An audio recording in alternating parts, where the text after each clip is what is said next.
maman mboka na biso oyo apuyi ezali te soki mpe nalandi bien baartiste comédien lelo so bazokufa mpo balingani ti komi oh non ndenge eza wana tokata ndambu tomema na matanga oyo mpe kuna abi te tozopartage ka okuna bandeko na ngai nayebisi yo mbongo wana nayebisi yo bitumba moko impossible bandeko na ngai na ye lisusu na bandako na bino balobaka moto mayele to mwana aza bien éduqué soko okoti epai ya bato bayambi yo malamu fo koloba bonjour napesi bino mbote bipai bozwami na bandako na bino lolenge bino boyambi ngai nalela bino fort lelo na ye na deux sujets naza nango na kati ya émission na ngai lelo premier sujet na ngai ezali na kolobela po na pasteur Moïse Mbiye boyebi ka masolo ngo ndenge ezana bayike na kozonga deuxième sujet na ngai ezali po na Dadi Kitamba l'artiste et comédien le Baoba oya kufi chaîne na biso Erli Tikeva Kimbangu TV tokotika la simate toza bien éduqué to pesi bino mes condoléances à tous les artistes et comédiens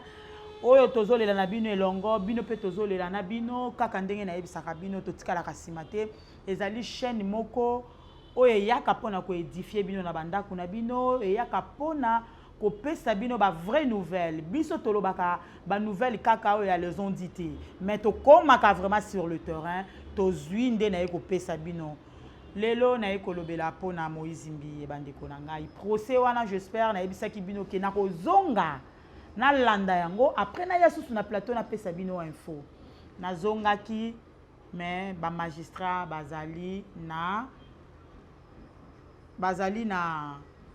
grève kande na yebisaki bino ke bazalaki na grève bakendaki mais bientôt la grève wana ezosila ton grève wana ezosila eloko liboso bango bakomata pe mpona koloba ekozala masolo ya Moïse Mbiye toujours yango wana ntango tokendaki balobi ke bamama bovanda bamama journaliste kande bopesaka basango na bino bozonga grève ezali tango tozozonga tokopesa bino mais tokolandela makambo ngo bien tisuka soki kosenga ke bakanga Moïse Mbiye bokoyeba soki pe kosenga ke bazwa nde Eliane bokoyeba kande na yebisaka bino bandeko na ngai botia na se na yebi ke botomboka fort po téléphone na ngai donc etondi kaka ba message mi mo prometaki biso koyebisa biso masolo Moïse Mbiye eza ndenge nini bandeko na ngai naza wana na yebisa bino nga no tika bino te talaka chaîne ba pro boy masola bien boy ba info ya vérité boy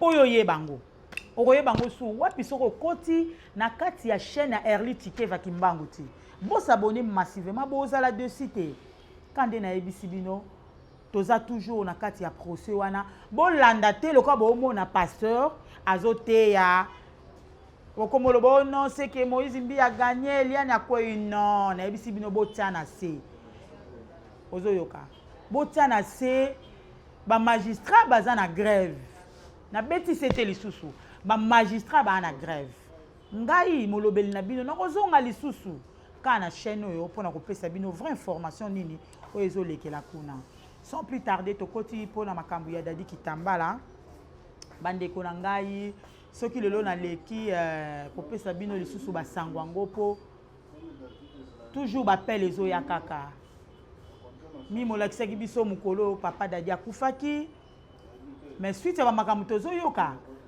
tozama na ba vraie nouvelle ti toyebi ke chaîne ya Erli Tikeva Kimbangu nde lobaka ba vérité yanga to ana posa na omi moyo lobela biso ngai yo pe na se paraître na okoya kolala pongi te na bundana ka koluka toujours ba vrai info pona ko yebisa bino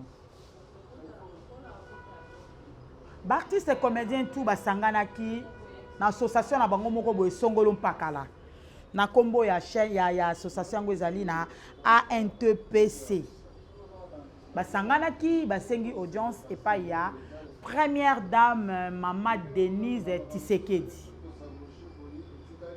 botalaka Mama Denise Tshisekedi pe mama moko boboto ya makasi ya dega ya boya na eti ya sungaka vraiment comme il faut. Tango basengi audience wana Mama Denise acceptaki yango pe abengisaki bango. Bakei petit na ndaku ya Mama Denise Tshisekedi la première dame. Umela na o mama. Umela na yo bilenge ya boito ozongo su apika epa na yo mama. Kuko mabakomi pe kuna kande ezalaka boyebi ayambi bango.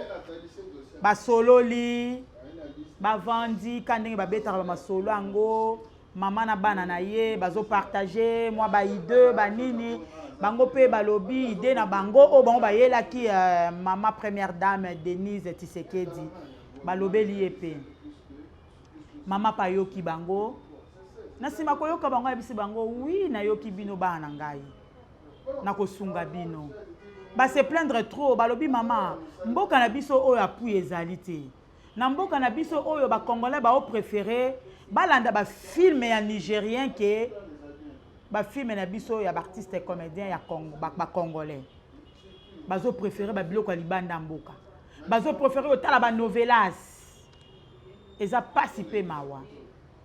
Alors dans ce cas babi mama tellement toza na puite toye pa na yo toyebi ki yoza mama bobo toyo tikaka ba oya yo ti yango toyo kolelela yo osunga biso mama na biso pe yavandaki kimia te la première dame mama Denise Tshisekedi ba gros bisous bisika yo zwa mi mama na ngai na lela au fort po yoza na ba vraie idée oza na besoin vraiment o aider jeunesse ya lelo na ya lobby yango nga na linga ka makasi na ko tika pete ko pesa susu président na biso Fati Tshisekedi ba gros bisous bisika yo zwa mi papa continuez toujours biso pe tozaka na sima na yo toko lemba te toyebi ke makambo zo sa eza makambo bien makasi ko soutenir biso na Congo mama palala ki pongita lobi ke oui il faut ngai na soutenir bino mambozo lo babozo kosa te moini ya congolais ezaka congolais ye moko mama lobi dans ce cas ngai na kosa ela bino hôpital uniquement kapona ba artiste comédien ya Congo ba sepelaki ah oui merci mama kaka ndenge za boyebi kaka mama pasuka eka bongo ti abi merci bana na ngai na bozongi na bango mama telemaki afungoli loboko apesi apesi na numéro 1 na bango ya association na bango wana apesi bango quelque chose ya ki pe mbonga mukete bomo nanga mabeto eza chaîne yo baloba vérité biso to kasha eloko te tozo finga te mais tozo loba makambo esengeli mama pesaki bango $15,000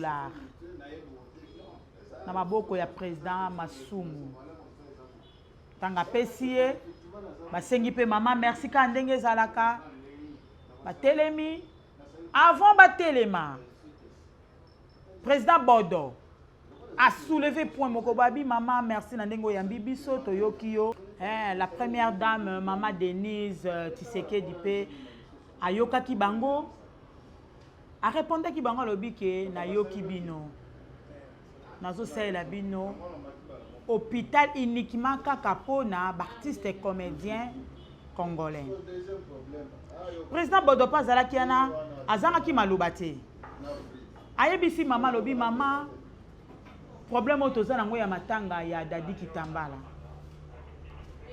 olobi nini mama mama pa yebisi bango naza na bino ensemble mes condoléances na kolela na bino ensemble pe na kotika bino te na ko assister bino jusqu'à la fin ka ndenge ezalaka na suka nango mama tikaki bango babima pamba bongo ti asembolaki mwa loboko ka nde ezalaka apesi bango $15,000 na association à NTPC nakobima na bango libanda bandeko na ngai soni na pasi na mawa na si na bandeli na ngai na ebisaki bino ke moyini ya congolais eza kaka congolais ye moko botika okoselaka bato makambo soki mpe na landi bien baartiste comédien lelo so bazokufa mpo balingani ti baza vraiment na amour te bandeko na nga ntango babimi libanda benda bika kande ezalaka le roi Galiano palala epongi tabi AMK quelle honte la patrona Gaini Chikeva esaki epasi pe mawa abi amima o makambo nini onga na omona obu bandeko na ngai dondo vimpi kimbangu motema ya Erli Chikeva ye palala ipongi te abi oyo makambo nini ya soni boye yango wana bozokufa bozosungana te ekomi oh non ndenge eza wana tokata ndambu tomema na matanga oyo mpe kuna abi te tozopartage ka okuna bandeko na nga nayebisi yo mbongo wana nayebisi yo bitumba moko impossible moya koarrete eza te yango bandeko na ngai naleki apamba te mpo na koloba tokokende boye ti wapi mutema mabe makasi boye ti wapi moninga na ona pasi. La première dame, Maman Denis Tshisekedi pe akangaki motema te. Asembolaki loboko na ekopesa bango quelque chose na valeur ya $15,000. Bazwi yango bandeko na ngaka tant babimi libanda mbutu ekoti. Oyo kuna benda, oyo kuna zongo, oyo kuna sala boye. Président Bodo, Président Masumu, Président Lombe, Babi Niet. Mbongo oyo to memango tout droit tina matanga ya Dadi Kitambala. Bartiste comédien musupe bazaka na kata association na bazaki wana batomboki. Babi jamais mbongo bapesi ya matanga te. To soulever kinde point que non toza na matanga mama osunga biso mama pa lobi bien que aotika biso te. Akoya ko assister biso. Et non que mbongo oyo eze ya matanga. Tozo partager ka mbongo abandeko na ngai ekomi benda ezonga e MKPK molobeli na bino ndenga bisaka bino ke natika na kasima tenga na zaka parti par là bandeko nanga na découvrir makambo nga pe ka bana na telemaki na zoyoka na soni na mawa na pasi. La patronne Eri Chikeva aleli alobi MK o makamni na soni boy.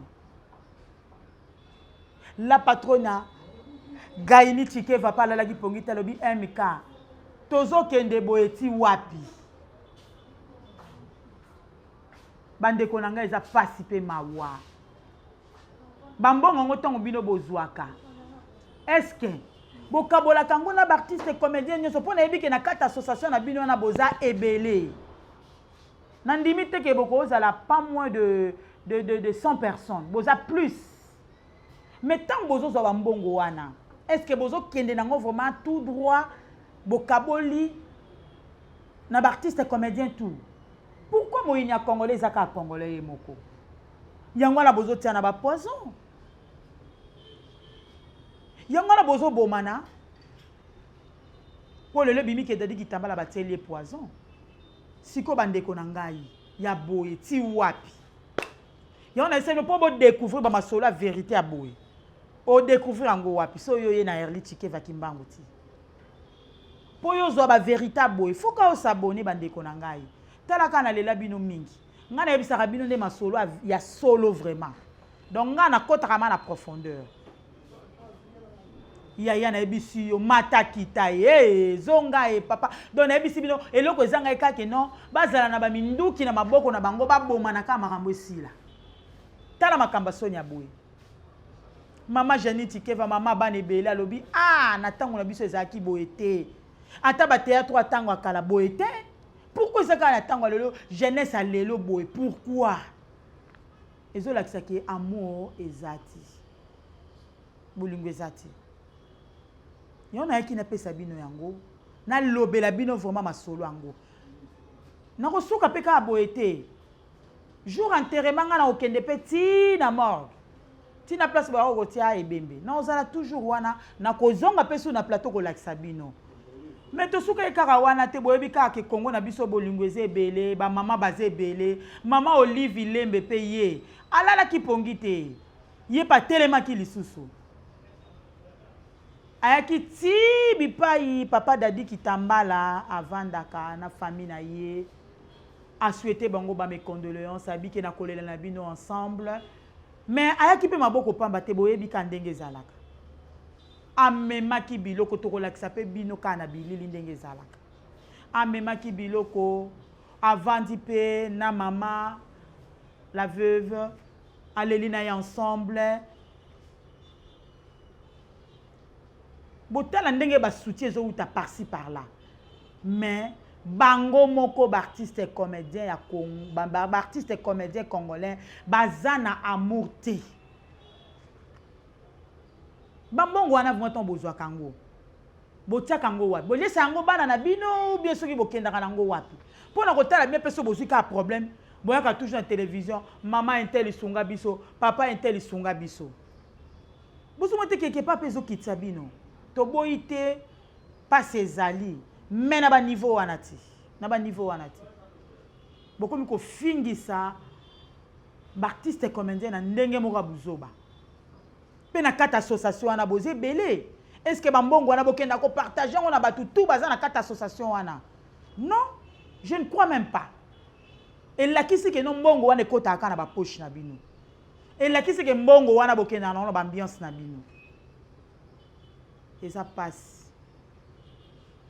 Yango na yaki na passe wana motema na ngana kabolango elongo na bino. Bande konanga pe batikala kisima te. O bale bazolele longo na dadi kitambala. Na artiste comédien. Pour passe wana ndenge zibiso na Congo, et pe monde entier. Pour yazaki baoba.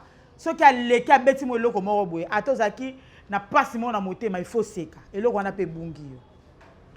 Donc Jean Tchikeva alala ki pe pongite. A souhaité ki ba mes condoléances na tous les artistes congolais. Tonton Hilaire Mouté Baye Palala qui pongite a souhaité qui toujours mes condoléances na artistes congolais. Bande Konangai le roi Galiano, l'homme du parole. Yépe alala qui pongite a souhaité qui toujours mes condoléances na artistes comédiens. Ngai pe molobeli na bino MK Mami Kanko. Na souhaité mes condoléances à tous les artistes congolais. Toza nabino ensemble, tozolela nabino. Chaîne nabiso pe ya Erli Tikeva ki Mbangu TV. Chaîne ya ba sage. Chaîne ya ba pro. Biso tozonga asimate, tokenda toujours en avant. To souhaiter bino pe mes condoléances. Bye à la prochaine émission.